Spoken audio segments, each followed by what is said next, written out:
I came home expecting a quiet evening, maybe a beer and some leftover pizza. What I didn't expect was the smell of grilled meat in the air, thick, smoky, and coming from my own front yard. My stomach twisted. I turned the corner, and that's when I saw it. My lawn had been hijacked. Tables, chairs, a giant grill, and at least 50 people laughing, drinking, and stuffing their faces with burgers, on my property. At first, I thought maybe I had died on the drive home, and this was some sort of bizarre afterlife punishment. But no, I was very much alive, and my grass was very much being trampled by a herd of HOA members in pastel polo shirts. A bouncy house had somehow materialized in my backyard. Kids were shrieking with delight, diving into my pool. Someone, some complete stranger, was standing in my open garage, pouring themselves a drink from my liquor shelf. I was frozen, struggling to process the absurdity of the scene, when I saw her. Karen, the queen of the HOA, standing by the grill with a plastic cup in one hand and an air of self-importance radiating off her like cheap perfume. Her expression brightened when she saw me, as if I were a long-lost friend instead of the actual owner of the house she was currently invading. "Oh, Jake. You're home early. Isn't this just wonderful?" I blinked. My brain short-circuited. "I'm sorry, what?" Karen sighed like I was the slowest student in her imaginary classroom. "The annual HOA charity barbecue. We're raising money for the neighborhood park fund. I put up flyers. I sent emails. Didn't you see the memo?" "Memo? Flyers?" I wasn't even in the HOA. I never signed anything, never agreed to their ridiculous rules. But that had never stopped Karen from acting like she had jurisdiction over my existence. I took a deep breath, my hands balling into fists. "Karen, this is my property. You didn't ask. You didn't even tell me. You can't just—" "Oh, Jake." She laughed, actually laughed, and patted my shoulder like I was an overexcited child. "Let's not make a big deal out of this. It's for charity. Be a good neighbor." I glanced around, my pulse spiking. Good neighbor? Was that my lawn furniture now occupied by old men arguing about golf scores? Were those my lawn ornaments now displaced by coolers of beer? Were those my flower beds now flattened under the weight of a buffet table? My eyes snapped back to Karen, who was watching me expectantly, like I was supposed to suddenly break into applause for her audacity. Then I heard the splash. A big one. Followed by laughter. I turned slowly, dread pooling in my gut. A group of kids had just cannonballed into my pool, soaking the adults nearby. One of the kids was holding what looked suspiciously like my Bluetooth speaker over the water. "Karen." My voice was dangerously calm. "Did you let people into my backyard?" She waved a hand dismissively. "Oh, relax. The kids needed a place to play. And your pool was just sitting there, unused. What's the harm?" "The harm?" "The harm was that my privacy, my property, and my patience had all been steamrolled by this lunatic and her band of entitled suburbanites." My jaw tightened as I took in the full chaos of my now-occupied home. And then I saw him, Karen's husband, sitting in my patio chair, drinking from my crystal whiskey glass, sipping from a bottle of my 30-year-old Scotch. I saw red. "Everyone out." The words came out sharper, louder than I intended, cutting through the happy chatter and sizzling grill. Conversations died. Heads turned. The air grew thick with awkward silence. Karen's smile stiffened. "Jake, come on, don't be such a grump. This is a community event. I pointed toward the street. "I'm not in your stupid HOA. I never agreed to this. You are trespassing. You and every single person here need to pack up and leave. Now." Murmurs rippled through the crowd. Some people grabbed their plates and quietly shuffled away, sensing the impending explosion. But Karen? She folded her arms, her face settling into a look of exaggerated offense. "Jake, you're being unreasonable. This is for charity. You wouldn't seriously shut down a good cause over something so petty." "Petty?" I let out a sharp laugh. "You mean the fact that you used my property without my permission? That people are in my pool, drinking my alcohol, using my furniture? I gestured wildly at the mess around me. Tell me, Karen, what's the rental rate for someone else's home these days? Because I don't recall agreeing to lease my house out for free. Her lips pursed, but before she could open her mouth, I pulled out my phone and started snapping pictures. The tables, the grill, the bouncy house, the chaos. What are you doing? She snapped. I didn't look up. Documenting. For what? I met her gaze, my lips curling into a slow, dangerous smile. For the invoice. The color drained from her face. Invoice. Yep. I took another picture, this time of the dripping kids climbing out of my pool. Since you've decided to host an event on my property, I'll be sending you a rental bill. Let's say 10 grand sounds fair. Gasps echoed. Someone actually choked on their burger. Karen's jaw fell open. That's ridiculous. So is breaking into someone's home, but here we are. I gestured to my garage. Did you, or anyone else here, bring your own alcohol, or should I start charging for that too? Karen sputtered. You can't just. I raised a brow. Sue? Take it to small claims court? Oh, I absolutely can. You'll be hearing from me. The crowd thinned fast. Plates were abandoned. Chairs were folded in record time. The bouncy house deflated like a dying balloon. Within minutes, the entire party was in frantic retreat, people stumbling over themselves to load their cars, suddenly eager to get off my property. Karen stood rooted to the spot, seething.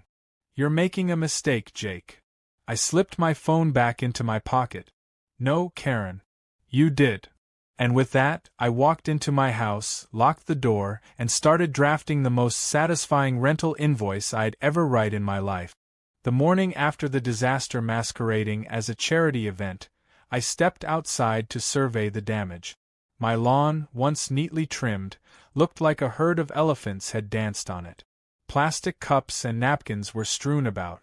There were greasy grill marks on my driveway. My flower bed had been stomped beyond recognition. The pool water was murky with floating debris, and a pair of flip-flops, 2 different colors, bobbed at the edge like lost artifacts from an ancient civilization. This wasn't just an inconvenience. It was a full-blown invasion that left behind a battlefield. I took out my phone and started snapping more photos. Every crushed plant, every beer can someone had the audacity to leave in my mailbox, every single sign of destruction Karen and her army of HOA minions had inflicted. Evidence. Cold, hard proof. I wasn't about to let her gaslight me into thinking I was overreacting. No, Karen was about to learn that actions had consequences, and I was fully prepared to be the one to deliver them. I sat down at my kitchen table, coffee in one hand and my laptop open in front of me. If she had just apologized and offered to pay for the damage, maybe I would have let it slide.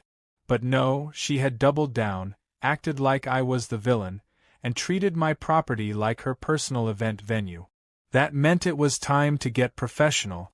A quick Google search confirmed what I already suspected. Unauthorized use of private property could legally be considered a rental.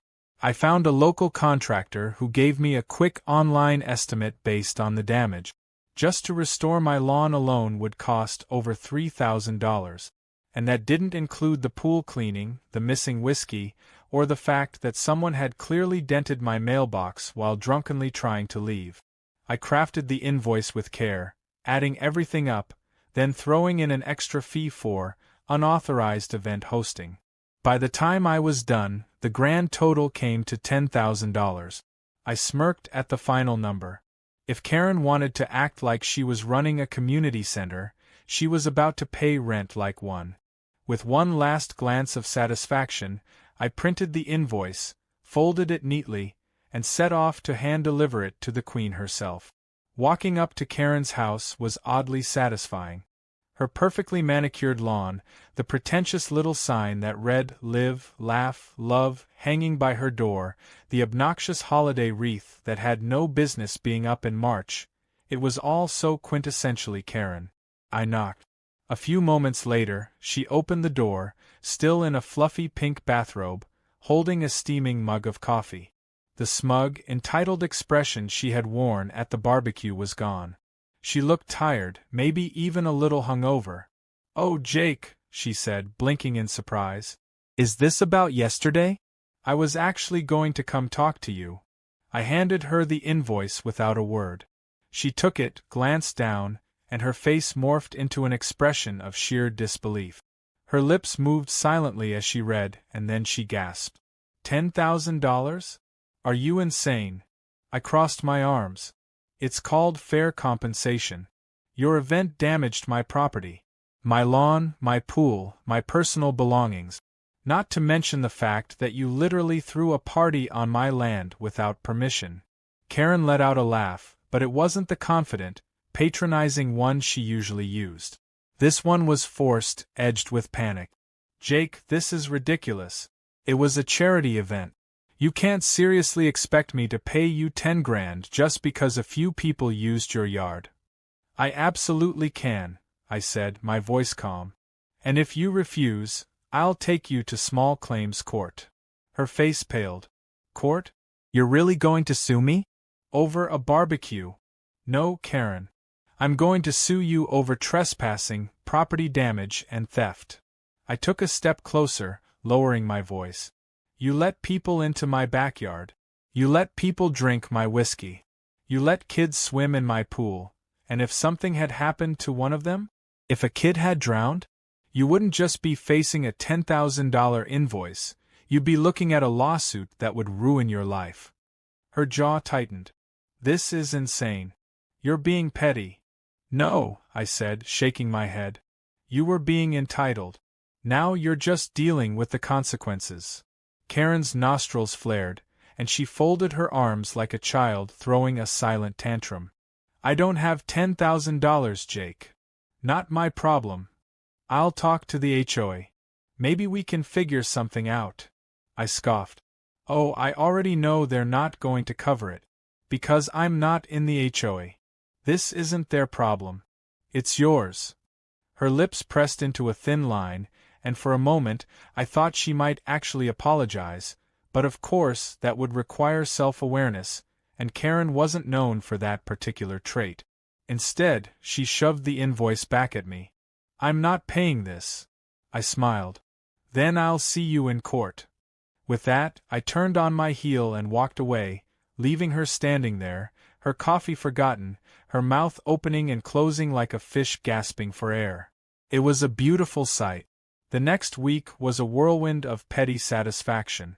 I officially filed a small claims case against Karen, and soon enough, she received the legal notice. I had expected her to maybe try to negotiate, to offer a lesser amount, but instead, she doubled down, calling me a vindictive neighbor in the HOA newsletter and trying to rally support against me. Unfortunately for her, the HOA was less than pleased. Turns out, she had never actually gotten their approval for the event. Several board members were furious that she had put them in legal jeopardy.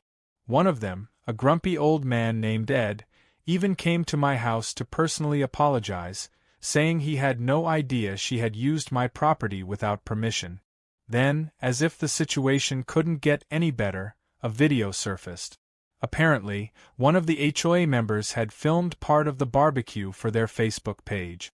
In the background, clear as day, Karen could be heard saying, "Oh, don't worry about Jake. He's at work, he'll never know." That was it. That was all I needed. The HOA, desperate to distance themselves from the mess, officially pulled their support from Karen. People who had originally sided with her started murmuring that maybe she had overstepped. The HOA board called an emergency meeting to discuss her behavior, and suddenly, Karen's perfect little suburban kingdom was crumbling beneath her. And the best part? We hadn't even gone to court yet. The day before the hearing, Karen showed up at my door again, looking exhausted, her eyes puffy like she hadn't slept in days. "Jake," she said, her voice tight. "Can we talk?" I leaned against the doorframe. "Sure. About what?" She inhaled deeply, gripping the strap of her purse like she was physically restraining herself from throwing another tantrum. "If I pay you, will you drop the case?" I pretended to think about it for a moment, then nodded. "Full 10 grand. Up front. No payment plans." Her face twisted, but she swallowed whatever argument she had been about to make. "Fine." 5 minutes later, I had a check in my hand. The moment she turned to leave, I called out, "Oh, and Karen?" She turned, glaring. "I'll make sure to send you a receipt. You know, for tax purposes." She slammed the door on her way out. I grinned. Karen thought paying the 10 grand would be the end of it. She thought I'd take the check, cash it, and move on like nothing happened. But the damage was already done. Her reputation, once pristine in the HOA, had been shattered. The board wasn't just mad about the lawsuit. They were furious that she had dragged their name through the mud. Even the local news got wind of the drama. A headline popped up in the community paper: "HOA president sued for trespassing, charity barbecue gone wrong." Karen's name wasn't in the article, but anyone who lived in the neighborhood knew exactly who it was about. At first, I assumed she'd go into damage control mode. Maybe play the victim, spin some ridiculous sob story about how she was just trying to help the community. But instead, she doubled down. She started spreading rumors that I was some sort of menace, a bitter man with nothing better to do than ruin people's lives. She even tried to claim that I had planted evidence to exaggerate the damages. That theory fell apart when the HOA's own members confirmed they had seen the wreckage themselves. The final nail in her coffin came at the next HOA meeting. Normally, I wouldn't be caught dead at one of those, but a neighbor tipped me off that Karen was about to get an earful. I decided to show up, just for the entertainment. The moment I walked in, she shot me a death glare, but she looked exhausted, like someone who had been fighting too many battles and losing all of them. The meeting started as usual, some dull agenda about neighborhood landscaping and pet complaints, but it didn't take long before someone cleared their throat and steered the conversation where it needed to go. "I think we need to address what happened with the charity event," an older woman named Denise said. She was one of the longest-standing members of the HOA and had never been a fan of Karen's bossy leadership. "There's been a lot of concerns." Karen sat up straighter. "It was a misunderstanding. We've already handled it." Denise frowned. "Have we? Because it seems like you used private property without permission, got sued, and then forced the HOA into the spotlight for all the wrong reasons." Karen let out a forced laugh. "Oh, come on.